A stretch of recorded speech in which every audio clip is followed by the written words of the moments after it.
Jangan lupa subscribe, like, komen, dan share YouTube TVRI Bengkulu. Dan nyalakan loncengnya ya. Ya pemirsa, kembali lagi tentunya di Dokter Kito bersama Kita Sehat. Masih membahas terkait judi online dan juga kesehatan mental. Kayaknya dari Dokter Putri ini banyak sekali nih pertanyaan. Dokter, silahkan dokter. Iya, jadi kalau misalnya saya kan praktiknya di fasilitas kesehatan primer ya, Afifah ya. Kalau di fasilitas kesehatan primer itu memang lumayan banyak ya orang tua ataupun guru yang melaporkan atau datang membawa pasien, membawa anak didik ataupun anak sendiri untuk diperiksakan. Biasanya awalnya mereka datang itu karena gangguan dari perilaku di anak. Mungkin seperti yang Dr. Lucy sampaikan tadi, bahwa kadang kita tuh miss ya, tidak menyadari bahwa anak ini sudah mengalami perubahan perilaku. Misalnya dia suka marah-marah, mudah emosi. Biasanya nggak kayak gini nih dok, anaknya dok. Tiba-tiba sekarang tuh kayak mudah emosi, mudah marah, terus suka keluar terus, suka suka main, lebih sering keluar, diajak untuk quality time ya sama keluarga itu udah nggak mau lagi. Nah biasanya kayak gitu. Nah ini harus kita curigai apakah ada kemungkinan anak ini ada akses ke judi online. Memang kita nggak bisa langsung bilang oh pasti ini karena judi online ibu atau apa, nggak boleh juga kayak gitu. Jadi memang kita sebagai dokter umum ya, kalau di fasilitas kesehatan tingkat pertama kita akan menilai dulu nih, nilai gangguan perilaku mereka arahnya seperti apa. Kalau memang ada kecurigaan untuk adanya kecanduan terhadap judi online, kita akan berkolaborasi merujuk ke dokter spesialis kedokteran jiwa, ke dokter Lucy. Gitu ya dok ya. Iya. Baik dokter, silakan dokter untuk kembali lagi. Nah, jadi yang kalau sudah yang saya katakan tadi derajat berat ya, apa yang kita pertama lakukan gitu ya, kita assessment dulu ya. Assessment dulu, kita tentukan ini derajatnya tadi ya, udah dapat berat misalnya.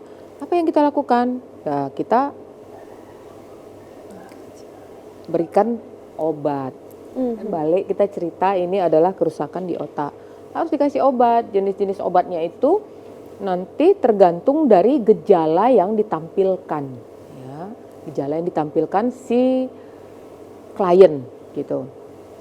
Nah, perlu kita ketahui bahwa farmakoterapi atau pemberian obat ini gitu ya, ini bisa berkembang menjadi pengobatan gejala saat itu, bukan hanya kecanduannya, tapi apa mungkin dia sudah merasa depresi, mungkin cemas, bahkan ada yang sampai berhalusinasi. Kalau sudah banyak utang, ya pasti nanti takut dikejar-kejar gitu ya. Padahal sebenarnya normal gitu. Kayak ada yang ngejar-ngejar nih, ada orang ngetok pintu nih, kayaknya ada orang mau nagih hutang gitu, bisa. Sebenarnya awal-awalnya itu karena rasa cemas dan depresi gitu. Nah, kemudian apa lagi yang dilakukan oleh dokter gitu? Biasanya dia diberikan psikoterapi, bisa berupa edukasi ya, tapi kalau udah berat tuh biasanya diberikan cognitive behavior therapy. Nah, kalau cognitive behavior therapy ini tidak akan diberikan langsung, tapi dinormalkan dulu nih dengan medication, dengan obat-obatan. Nah, selain dari cognitive behavior therapy, diberikan juga edukasi terhadap keluarga, bagaimana peer support group, family support group itu support itu ya, family system di keluarga itu, dukungan keluarga itu harus dikuatkan. Kemudian ada peer support group ini namanya peer support group, ini diberikan oleh orang-orang yang punya pengalaman serupa. Jadi ada konselornya. Jadi ini ke arah-arah rehabilitasi. Nah ini, jadi nanti sama seperti pengguna zat adiktif, zat candu itu, nanti ada konselor, orang-orang yang sudah pernah atau membimbing dia dengan orang-orang yang sudah pernah istilahnya apa sih yang zaman COVID dulu tuh? Penyintas. Penyintas ya. Ini dengan orang-orang yang sudah pernah mengalami kecanduan, judi online ataupun adiksi ya. Ya kalau kita cerita sekarang adiksi game, judi patologis, judi online. Nah, nanti mereka itulah yang membantu karena itu lebih real. Kalau kita yang belum pernah ya berkecimpung di situ, kita hanya bicara saja dengan teori-teori ini. Saya cuman ngasih obat, psikoterapi, oke. Tapi apa yang paling mengena sih di hati orang-orang yang mendapat rehab ini adalah orang-orang yang pernah lolos dari situ. Ya. Nah, pertanyaannya, apakah ini nanti bisa kambuh lagi gitu? Wah, iya. Ya sama aja craving sakau, bisa sama kayak zat-zat ini. Wah, dulu enak loh pernah main di HP, main judi lagi iseng-iseng. Bisa kambuh lagi, aku pengen loh buka gitu, pengen masuk ke situ gitu. Ada rasa-rasa rindu lagi. Nah, itulah makanya dibutuhkan kekuatan peer support group, namanya peer support group. Ada grup yang betul-betul paham, yang memang pernah menjadi penyintas gitu ya. Kalaupun nanti misalnya sang penyintasnya sendiri itu jatuh lagi, ya ingatlah bahwa itu kalau udah ada supportnya, ada grupnya, itu merupakan awal dari mereka berhenti lagi, dibina lagi gitu ya. Jadi jangan pernah putus asa terhadap hal-hal candu dan sebaiknya tidak dibiarkan saja gitu.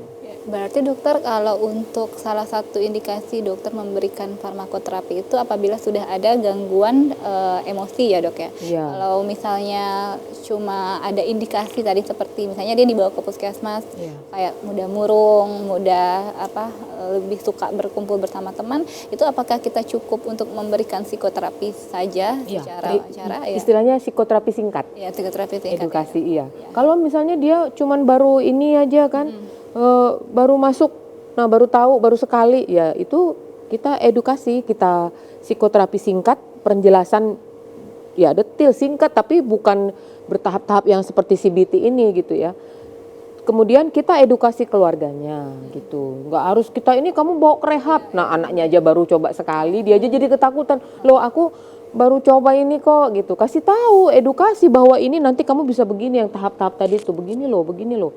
Contohnya ini loh, kalau kita itu ya dulu kita bawa itu klien itu ke contoh orang gitu, walaupun dari jauh kita nggak ajak berkomunikasi, tapi kita itu loh gini-gini gitu, ini anak ini pernah begini-begini, kamu lihat itu bagaimana gitu, apa kamu tidak khawatir bisa seperti itu gitu.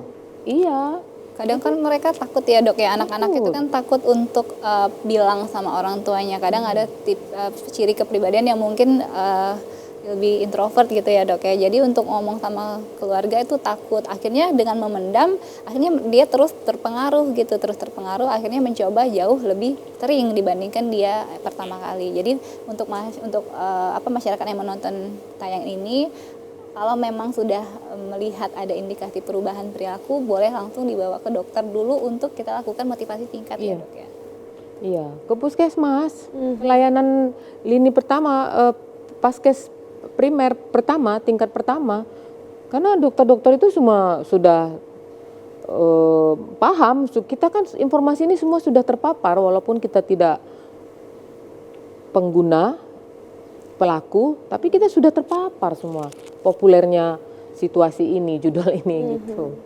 Baik, artinya kita ketika merasakan beberapa gejala-gejala dari keluarga gitu, itu bisa langsung ke vaskes tingkat pertama ya dok ya? Ya, nanti ada penilaian ya, assessment langsung, kalau ke profesional kan langsung ke assessment gitu. Nanti dokter-dokter itu akan menilai, nah ini cukup di sini atau dia harus terapi lanjutan ke tingkat yang lebih tinggi lagi gitu. Baik dokter, jadi tidak harus langsung ke rumah sakit jiwa ya dok ya? Ini enggak banget gitu, ada tahap-tahapnya. Sebenarnya untuk anak-anak ya, sebaiknya itu selesainya di FKTP tingkat pertama. Kecuali dokternya bilang ini kita udah nggak bisa lagi gitu, dia udah perlu medication. Bila perlu medication pun, bila butuh medication pun, dokter-dokter di puskesmas itu mumpuni, karena mereka mendapat pendidikan di koas, ya. Jadi ketika mungkin keluarga atau saudara yang kita lihat nih ada perbedaan-perbedaan, segera ya dok ya dibawa ke vaskes. Jangan ditunda-tunda lagi, tidak ada kata malu, karena itu kan jadi masalah kita semua, bukan masalah per orang per rumah tangga gitu. Itu masalah kita semua. Kita sudah semua terpapar itu, walaupun kita tidak menjadi orang yang pelaku, ya. Ya, tapi kita sudah terpapar karena itu sudah populer gitu. Baik dokter, tahan dulu lagi nih dokter, kita akan kembali lagi tentunya setelah jeda. Pada berikut ini tetap di Dokter Kita.